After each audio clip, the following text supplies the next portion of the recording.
Assalamualaikum warahmatullahi wabarakatuh dan salam sahabat pecinta Al-Quran. Pada kali ini kita akan melanjutkan belajar tajwid kita, iaitunya hukum nun sakinah atau berbaris mati atau tanwin. Jadi pada video sebelumnya kita telah belajar hukum tanda panjang dan juga hukum qalqalah dan juga hukum nun syaddah dan mim syaddah. Jadi bagi kita yang belum lihat video tersebut, maka jangan lupa untuk dilihat ya. Karena di sini nanti ada kesinambungan daripada judul itu, yang mana pada judul ini kita akan belajar tentang nun sakinah atau nun yang berbaris mati. Ini simbolnya, ini nun, ini berbaris mati, atau tanwin, tanwin atas, tanwin bawah, atau tanwin depan. Ada yang bertanya, apa itu tanwin? Tanwin itu adalah bunyi seperti nun mati, ada pada bacaan tapi tidak ada pada tulisan. Contohnya nanti kita buat A. A kalau tanwin atas an. Kalau bawah in. Kalau depan un. Jadi yang kita dengar hanya bunyi nun mati. Maka tanwin itu ialah bunyi seperti nun mati yang ada pada bacaan tapi tidak ada pada tulisan. Akhirnya nanti ini nun mati dan di sini pun ada bunyi nun mati. Atau orang sebut juga tanwin ini adalah baris dua. Kalau istilah tajwidnya adalah tanwin atas ni disebut dengan fathatain, kalau tanwin bawah ni kasratain, kalau tanwin depan ni disebut dengan dhammahtain. Jadi kalau kita tidak hafal istilah tersebut tidak masalah, cukup dengan menyebut tanwin atas, tanwin bawah, tanwin depan.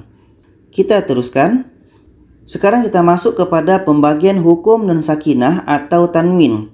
Yang mana hukum nun sakinah ini ada yang menyebutnya menjadi 5 bagian, ada yang menyebutnya menjadi 4 bagian.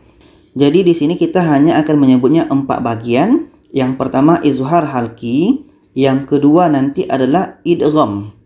Jadi nanti idgham ni kita pecah dua lagi, ada idgham bi gunnah atau idgham ma'al gunnah.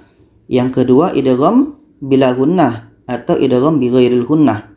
Dan yang ketiga nanti adalah iqlab. Yang keempat adalah ikhfa hakiki. Jadi pada kali ini, dalam video ini, kita akan fokus kepada yang nombor 1, iaitunya izhar halqi. Apa itu izhar halqi? Izhar ni adalah jelas. Halqi ni adalah tenggorokan. Jadi huruf tenggorokan yang dibaca jelas. Kalau kita lihat pengertiannya, menjelaskan bunyi nun mati atau tanwin apabila bertemu dengan hurufnya yang 6, yaitu ini hurufnya alif, ha, kho, ain, ghin. Huruf yang 6 ini disebut dengan huruf halqi. Kalau kita belajar judul makharijul huruf, di situ salah satu pembahagiannya adalah halqi, tenggorokan. Jadi ketika nun mati atau tanwin, baik tanwin atas, tanwin bawah, tanwin depan, kalau bertemu dengan huruf izhar yang 6 ini, itu dibaca dengan tidak dengung.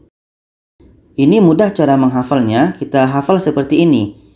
Alif, ha, kho, ain, ghin. Jadi kita hafal dia secara berkawan-kawan.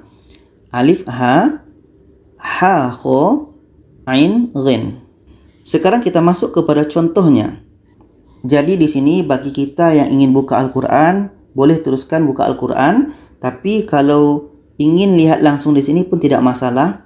Karena di sini saya langsung mengambil contoh di dalam Al-Quran.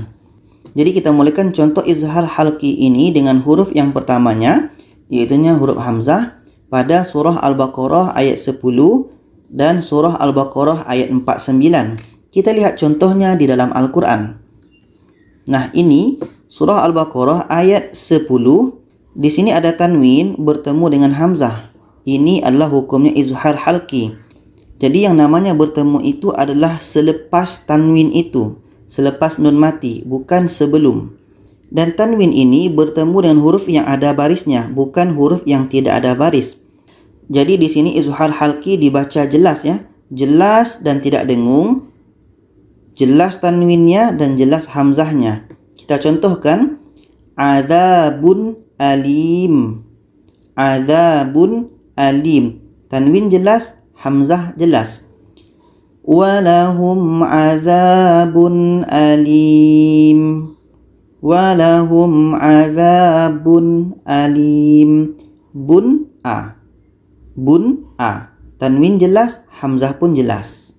Ini contoh yang daripada tanwin. Kita lihat contoh daripada nun. Surah Al-Baqarah ayat 49. Di sini nun mati bertemu dengan hamzah. Jadi harus jelas dua-duanya. Nun harus jelas, a pun kena jelas. Min a. Min a. Tidak boleh kita dengungkan. Contoh ada yang buat dengung. Min a. Itu tak boleh. Wa idh najjainakum min a. Min a. Seterusnya, kita masuk kepada huruf H pada surah Al-Baqarah ayat 148 dan surah Al-Baqarah ayat 25. Kita lihat yang contoh tanwinnya dulu. Di sini ada tanwin bertemu dengan H. Tanwin H. Jadi dibaca jelas dan tak dengung. Wijhatun hu. Wijhatun hu. Tanwin harus jelas, hu pun harus jelas dan tidak ada dengung di sini. Walikulli wijhatun huwa muwalliha. Wijhatun hu. Jelas dan tak dengung. Sedangkan yang contoh nunnya surah Al-Baqarah ayat 25. Di sini ada nun mati bertemu ha. Min tahtihal anhar. Anhar. Anhar. Nun mati jelas, ha jelas dan tidak ada dengung. Anhar. Di sini sama minha. Minha. Kullama ruziqu minha. Minha. Jangan kita baca dengan minha. Itu salah karena izhar haki tidak dibaca dengan dengung. Seterusnya huruf ain. Surah Al-Baqarah ayat 6 dengan surah Al-Baqarah ayat 40. Kita lihat contoh yang pertama. Ini pada ayat 6 ada tanwin bertemu dengan ain. Sawa'un alaihim. Un-a. Un-a. Tanwin harus jelas, ain pun harus jelas. Sawa'un alaihim. Dan tidak ada dengung. Sama yang di bawahnya, tanwin bertemu ain. Azabun azim.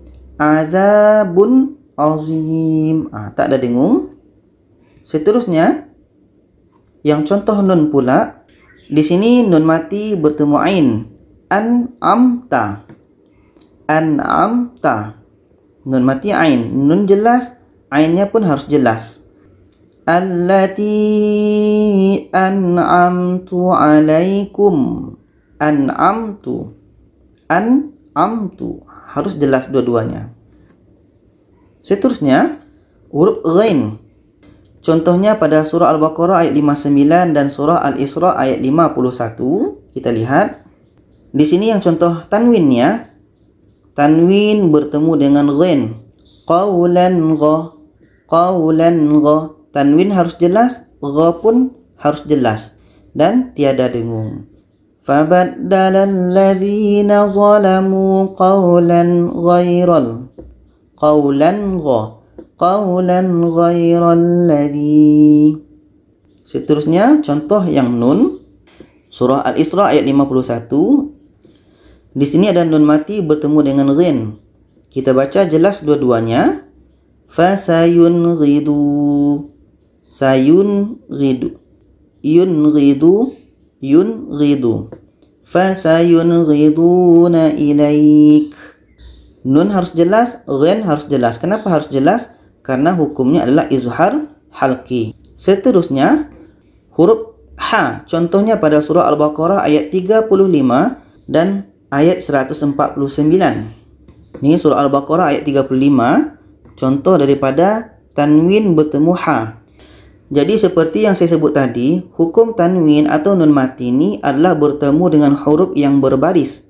Sedangkan di sini ada alif. Alif ni tak ada berbaris. Jadi di sini bukan tanwin bertemu alif, tapi tanwin bertemu dengan ha. Kenapa? Karena dia hanya bertemu dengan huruf yang berbaris. Jadi di sini yang berlaku adalah tanwin bertemu ha. hukumnya izhar halqi. Raghadan haitsu. Raghadan haitsu. Tak ada dengung dan harus jelas dua-duanya. Seterusnya contoh pada nun. Ayat 149 surah Al-Baqarah. Nun mati bertemu ha. Wa min haitsu. Wa min haitsu. Nun jelas, ha pun harus jelas. Nun harus jelas, ha pun harus jelas dan tidak ada dengung. Wa min haitsu. Wa min haitsu.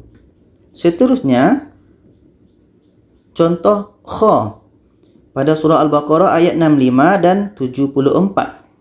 Ini tanwin bertemu kha. Jadi harus jelas tanwin dan kha-nya ini. Qiradatan khasiin. Tidak boleh dengung ya, karena izhar halqi hukumnya qiradatan kha. Tan kha. Qiradatan khasiin. Jangan kita dengungkan. Qiradatan kha. Tak boleh. Dia tidak ada dengung. Qiradatan khasiin. Yang contoh nun, ayat 74 surah Al-Baqarah, nun mati kha. Min khosh. Min khosh. Lama yahbitu min khashyatillah. Jadi tidak ada dengung. Nun mati harus jelas. Kha pun harus jelas. Min khashyatillah. Jadi sahabat pecinta Al-Quran, itu saja yang mana pada video kali ini kita hanya membahas satu daripada bahagian hukum nun sakinah atau tanwin ini, iaitunya izhar halqi. Jadi mari kita selalu berlatih bahwa izhar halqi ini tidak dengung. Kita ketika membaca Al-Quran, kita praktekkan terus hukum tajwid ini. Jadi jangan lupa share video ini kepada yang lainnya supaya lebih ramai yang mahir Al-Quran dan kita pun mendapat pahala daripada share video ini. Terima kasih. Wassalamualaikum warahmatullahi wabarakatuh.